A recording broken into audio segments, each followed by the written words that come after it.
In this section, we're going to start factoring a polynomial. The first problem that we have says we're going to factor x squared plus 8x plus 15. So the first thing I have to do is I have to check if there's a greatest common factor. So if you remember, I'm looking at all of the numbers in front to see if there is a number I can divide all of those by. Since my leading coefficient is 1, obviously I'm not going to find anything else besides 1. So we don't have to do that step since it's just 1. The next step is you're going to slide this first number, which in this case is a 1, we're going to slide that over, which means multiply it with the last number. So I'm going to multiply 1 times 15. And the reason I'm going to do that is because we just got done practicing those sum and product puzzles. This is where they come into play. So when we slide over that 1 and 15, our top number becomes 15, then our bottom number is that middle term, and we have to find factors of 15 that will add or subtract to 8. So I had 1 and 15, 3 and 5 as my factors, 3 and 5 is the set that adds to 8, and then since everything's positive, all of my numbers are positive. So now what we do is we're going to break this middle term into the two that we found on the left and the right. So notice the x squared comes down, and then this middle term I'm going to break up into the 3x and the 5x coming from the 3 and the 5 that I found there. Then I will just drop the 15 down at the end. So again, these numbers that we have here go into play when I write this out. So now the next step is you're going to group the first two terms together and find the greatest common factor. And then you're going to group the second two terms together and find the greatest common factor. So when I group these two together, I'm looking for a GCF. So that would just be 1x. So I would take out that x and see what's left over. So I would have, when I divide this by x, I would just get 1x. When I divide this by x, I just get 3. Then I'm going to find the greatest common factor of this grouping. So totally separate of the first. So my greatest common factor of these two would just be 5. So I'm going to divide the first term by 5 and get x. And I'm also going to divide the second term by 5 and get 3.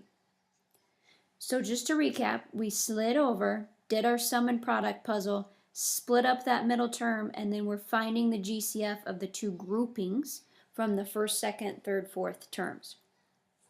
Okay, so now after we've done that, now what we're going to do is, notice that these two in the parentheses are the same. So since they're the same, they're going to be one set of our factors that we're going to have as our answer.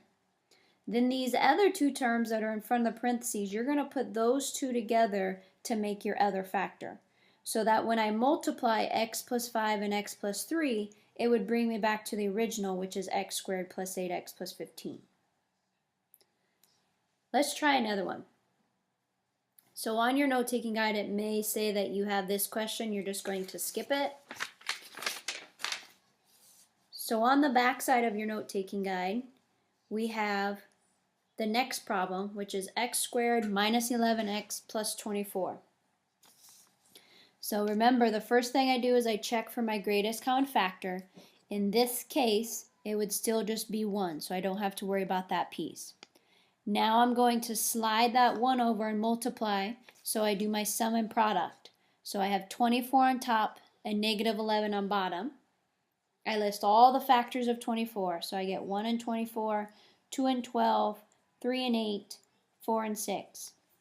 I look to see which set will add or subtract to 11, and that is 3 and 8. Then I look at my sign rule. Since the top is positive and the bottom is negative, that means both of those have to be negative. So after doing that, what that allows me to do is split up my polynomial. So I have that negative 11x is going to become negative 3x and negative 8x. The x squared and 24 are just going to drop down. Now we group together the first two terms and we group together the second two terms. By grouping together the first two terms, I can find the greatest common factor, which just ends up being x. So then I can divide the first term by x, which just leaves me an x, divide the second term by x, which leaves me the negative 3. Now I'm going to look at the second grouping. The greatest common factor of these two would be 8. Now, here's the trick.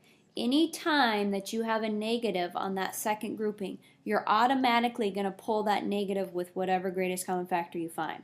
So since we found it was 8, I'm going to pull out a negative 8 when I get ready to start. Excuse me. So I'm going to divide this by negative 8 and get positive x. And then I'm going to divide this by negative 8 and I'm going to get negative 3. The reason that's so important is because the stuff in your parentheses has to match. So if you get to this point where these aren't matching, then you've done something wrong when you did your GCF. So you'll need to go back and relook at that.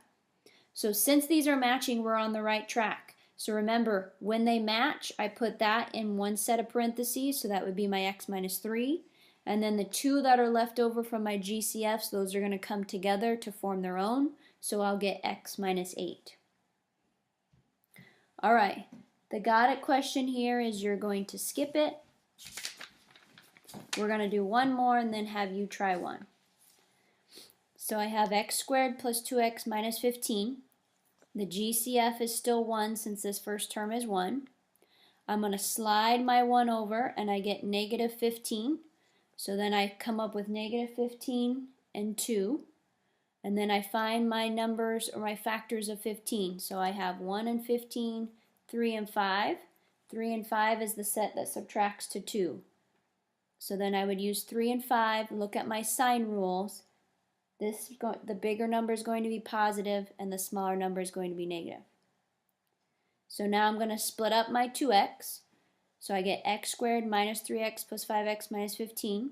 Group the first 2, group the second 2.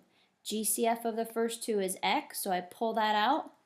And when I divide these by x, I get x minus 3. Divide these by 5 for their greatest common factor, and I get x minus 3. And then these that are in parentheses match, so that's the good thing. So that's going to become its own set. And then I pull these two GCFs together, so I have x plus 5. Your turn. Try the got it question. So on the last question, you should have done negative 3 and positive 12 for your sum and product, so you should have split it like this. I group the first 2 together and I take out an n. I group the second 2 together and I take out a 12. So then that leaves me with n minus 3 after I divide both of those by n. When I divide these by 12, I get n minus 3. Stuff in parentheses matches, so I can pull that out. And then these 2 left over get put together. So I have n plus 12 and n minus 3.